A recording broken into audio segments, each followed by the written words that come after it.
Hello বন্ধুরা, good morning. সরবাইতা ওয়ালের নতুন একটা সকালের নতুন একটা ব্লগে সকলকে স্বাগত জানাই। তো আজকে আমি সকালটা শুরু করেছি আমার এই তো গাছপালা নিয়ে। আবার গাছে জল দিয়ে নিলাম। এই দেখো সেই ফুলটা দেখছো আবার কত সুন্দর ফুটেছে। তোমাদের সাথে কিছু শেয়ার করা হয়নি। সকালে স্নান করে গাছে জল দিয়ে আজকে না ঠাকুরের বাসনগুলো লেবু দিয়ে মাজছি। কেন বলো তো? কারণ অনেকটা না কালো হয়ে গেছে দেখছি। লেবু দিয়ে আর সার্ফ দিয়ে মাজলে না চকচকা হয়ে যায়। তো দেখো কিভাবে আমি লেবু দিয়ে মাজছি।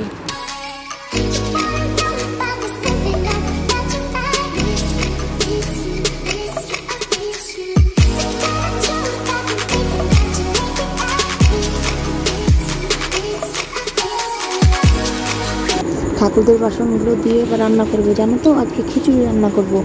মেয়েটা বলছে মা খিচুড়ি করো, কবে থেকে করা হচ্ছে না। ভাবলাম চলো আজকে একটু মেঘলা মেঘলা ওয়েদার আছে, তো আজকে খিচুড়িটা করে নিই। জানো আমার ছোটো মেয়েটা খিচুড়ি খেতে ভালোবাসে, আবার বড় মেয়েটাও খেতে ভালোবাসে। আমি সর্বর কথা বলছি কি, মানে ওকে আমি জানো তো সর্ব বলে ডেকে থাকি। আমি না সবাই ডেকে থাকে, সর্বাইদা নামটা অনেক বড় তো তাই। তো চলো দেখে থাকো, আশা করছি তোমাদের খুব ভালো লাগবে। আর দেখো লেবু দিয়ে মাঝে জন্য বাসনগুলো চকচকা হয়ে গেল। তারপরে এই তো সবজি কাটতে চলে এসেছি। আমি যেগুলো সবজি কাটছি না, এই পুঁই শাকটা আমাদের বাগানের হয়েছে। কি সুন্দর সবুজ সবুজ, দেখে লোভ সামলাতে পারলাম না, তাই চটপট তুলে নিলাম। যদি তোমরা দেখতে চাও আমার বাগানটা, অবশ্যই কমেন্ট করে আমাকে জানাও প্লিজ। হ্যাঁ, তো চলো আমি সবজিটা কেটে নিই, তারপরে চটপট রান্নাটা করে দিই। তোমাদের সাথে বক বক করতে না আমার খুব ভালো লাগে জানো।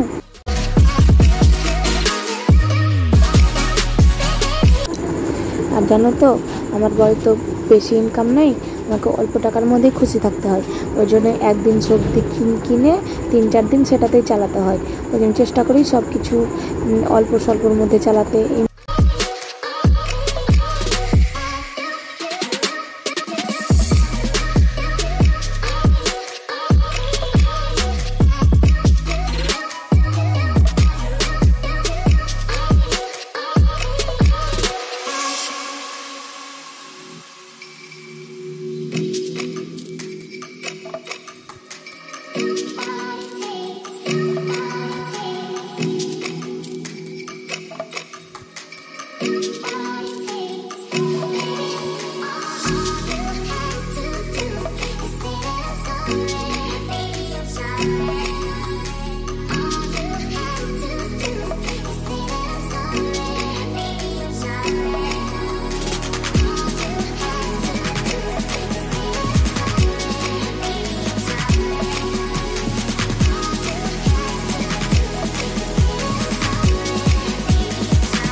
এই মিষ্টি কুমড়োটা আমাদের জমিতে হয়েছিল, সেটা নিয়ে এসেছি এটা খিচুড়িতে দেবার জন্যে।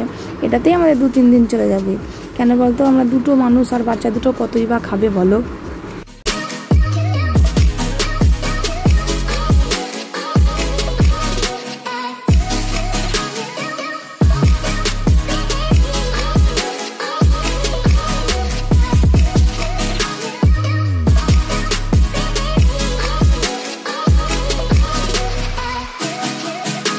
দেখো তোমাদের সাথে কথা বলতে বলতে আমার সবজি কাটা রেডি।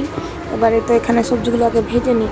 আমি সবসময় চেষ্টা করি খিচুড়িতে সবজিটা ভেজে দেবার, তাহলে খিচুড়িটা আমার কাছে মনে হয় বেশি টেস্টি হয়।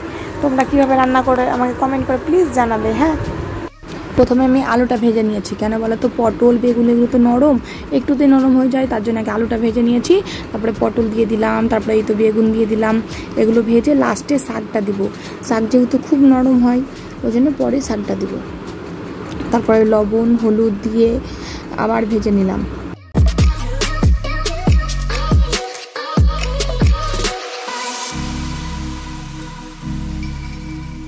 ওইদিকে সবজিটা ভাজা হচ্ছে, গ্যাসটা কমিয়ে দিয়ে এসেছি। তার মধ্যে চট করে আমি একটু বাটনাটা বেটে নিচ্ছি। বাটনা বলতে কিছু তেমন কিছু দিইনি, মানে শুধু জিরে আর আদা, লঙ্কা আমি দিই না, যেহেতু সরবারিতাও খেতে পারবে না, মানে সর্বও খেতে পারবে না, আর আমার ছোটো মেয়ে অনিও খেতে পারবে না। তো চলো বাটনাটা বাটাও হয়ে গেল। তো তোমাদের সাথে কথা বলতে বলতে দেখো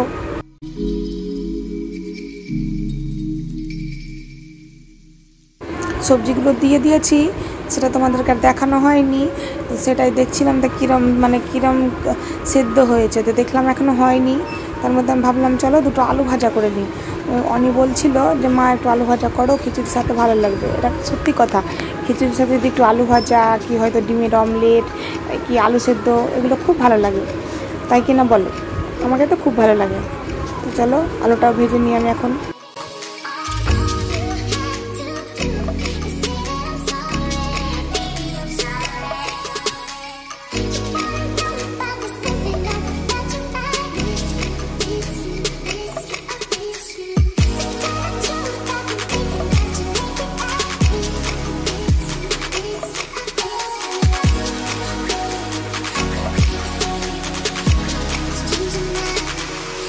তো দেখো এখানে আমার আলুটা ভাজা হয়ে গেছে। তো দেখলাম আমার মেয়ের দুধটা গরম করা হয়নি, সেটাই গ্যাসে চাপিয়ে দিলাম। দুধটা গরম হতে হতে আমি এদিকে খিচুড়িটা নামিয়ে নিই। আমি আমার মেয়েদের জন্য 250 করে দুধ নিয়ে থাকি। কেন বলো তো, যদি 500 দুধ নিই তাহলে পয়সাটাও বেশি লাগবে, ওই জন্য আমি 250 করেই নিয়ে থাকি।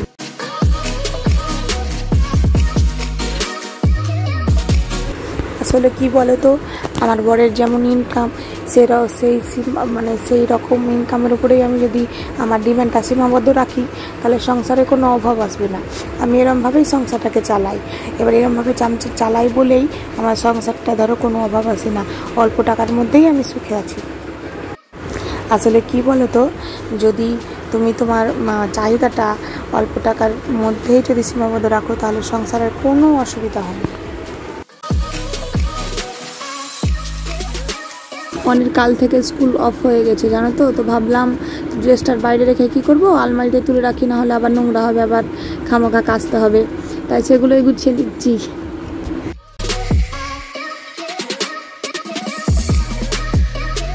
এগুলো কথা আমি তোমাদের কেন বলছি বলো তো, কারণ আমার বরের তো ইনকাম কম, ওই জন্য আমাকে অল্প টাকার মধ্যেই খুশি থাকতে হয়, অল্প চাহিদার মধ্যেই রাখতে হয়। এই জন্য সবসময় আমি চেষ্টা করি অল্প টাকার মধ্যে সব কিছু মানিয়ে গুছিয়ে করে নেবার।